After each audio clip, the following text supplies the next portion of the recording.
Welcome to Fundforte Fast Tracks, the podcast. We're dedicated to fast-track fundraising, event planning, development, and more with the Fundforte method designed by Beauty Maria G. Camacho. This is a platform where we share personalities, professionals, plans, products, services, and tips that work wonders in the ever-growing fundraising events and nonprofit industries. Thank you for taking the fast track with Fundforte.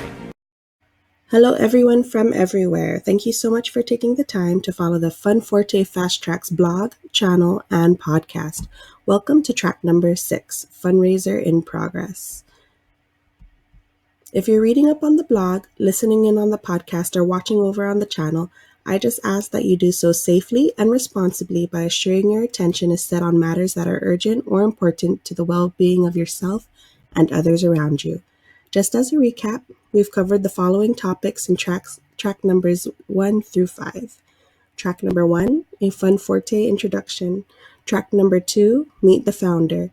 Track number 3, fundraiser feelings. Track number 4, fundraiser experiences. And track number 5, fundraiser history. Today, we will be discussing what types of fundraisers you have in progress that are considered old school and new school, methods that you are currently planning or have executed recently. The purpose of this is to see if you are doing any activities that may be holding you back from reaching your full potential.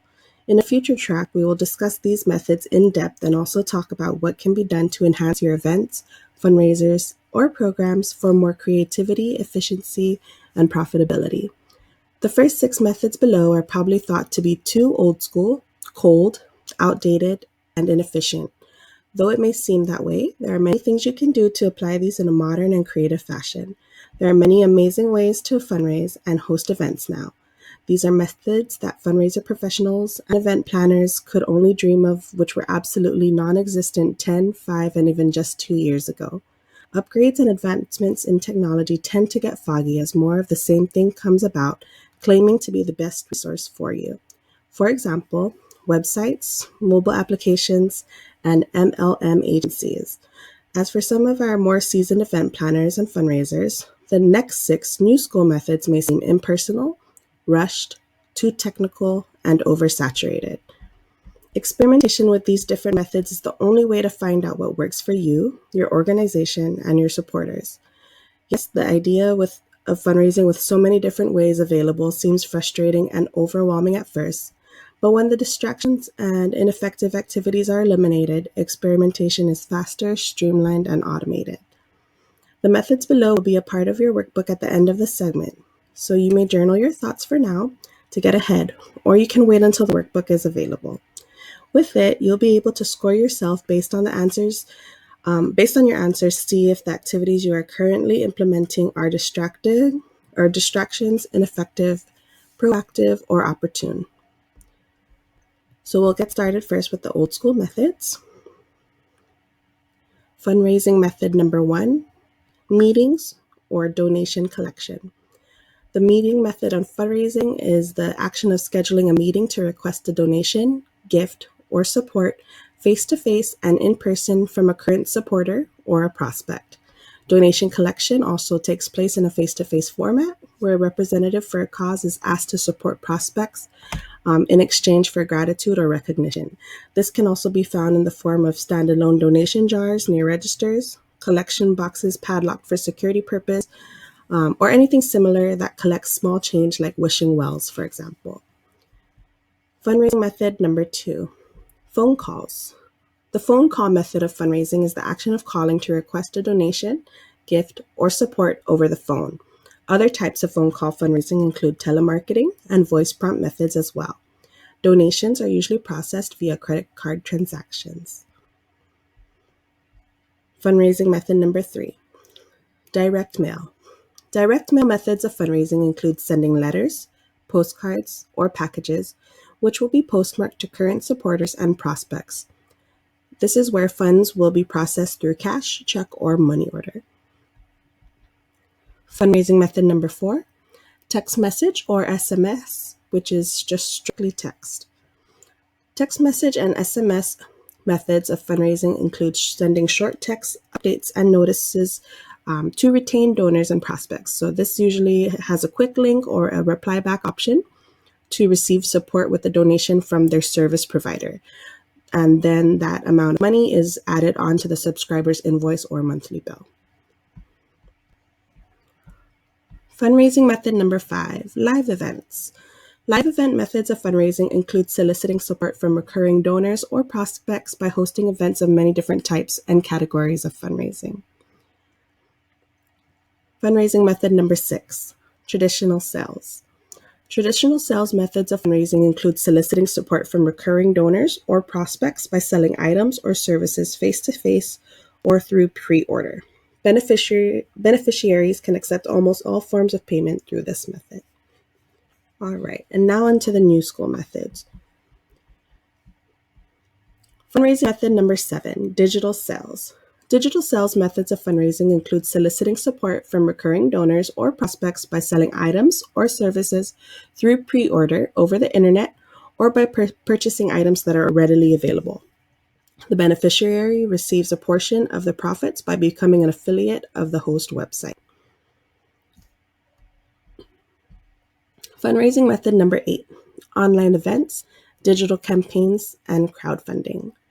Online events and digital campaigns are hosted by the beneficiary to spread awareness of a cause and garner support in a matter of minutes from all over the internet, including current supporters, prospect donors, and complete strangers. These online events or campaigns are usually given a time period to operate in and a target goal that has to be met. Funds are then processed through credit cards, digital currency, or digital banking platforms. The host website acts as the event or campaign venue and receives a portion of the proceeds as well. This is especially true for crowdfunding websites that are available for many different types of fundraising needs. Fundraising method number 9, email, instant messaging, and buttons.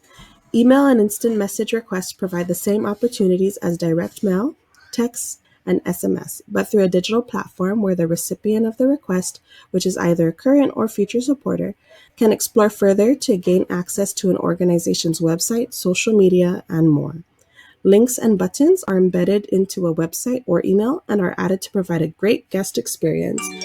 Donations are accepted online through credit card or digital banking transactions. Fundraising method number 10, recurring programs. In this day and age, the average supporter also wants to incorporate their donations and gifts by purchasing items that they use every day. Many companies have integrated this opportunity to support nonprofits and causes that their companies believe in. Supporters of an organization sign up for either a membership program, loyalty program, or rebate program to receive the donations from the larger corporate companies. Fundraising method number 11, sponsorship. Sponsorship is nothing new, but is still new territory for nonprofit organizations, as many are unaware of how to approach the arena. Sponsorship used to be an activity between businesses and corporations, and now that larger companies are aware of contribution back to their communities for their CSR or corporate social responsibility campaigns, many have partnered up with existent nonprofits and sponsor their efforts instead of creating a new nonprofit on their own. Fundraising method number 12, social enterprise. Adding a social enterprise branch is another way to raise funds while forwarding your mission. The legal entity is a for-profit business, but the mission, vision, and goals mirror your nonprofit organization. Many social enterprises are founded to sustain operations by paying their employees regular rates, as with any other department in their program. Some examples of popular social enterprises that are run by many nonprofits are thrift stores, gardens, food stands, car washes, and memorial or historical sites. Both nonprofits and for-profit entities can operate on volunteers and paid employees. Nonprofit entities have more tax benefits and are found in hopes of advancing a particular mission for their clients or communities, but a social enterprise is one that is usually founded on the entrepreneurial spirit for better corporate social responsibility. There are so many ways to fundraise, and though they may seem old school and new school, all of these methods still work. As mentioned before, you'd really need to just experiment with all of them to see what works best for your mission. Again, save your notes in your journal or on a digital file so that you can transfer it to the printable worksheet when it's ready. In the next track, we'll be discussing fundraiser categories, fundraiser types, fundraiser foresight, and Fundraiser Future to help you realize what type of fundraiser you are. Thank you again for following the Funforte Fast Tracks blog, channel, podcast, and Facebook group. You can find all this content, submit your questions, contact us, and more at www.funforte.com. Please subscribe to the Funforte Fast Track membership at the website as well for the free or paid plans. You can also follow us on Facebook, Instagram, Twitter, Pinterest, YouTube, and Anchor for the freshest custom creative event solutions by Funforte. Thank you, and remember to make today a great one. I'm Beauty Maria Camacho, your host and founder of Funforte. And end.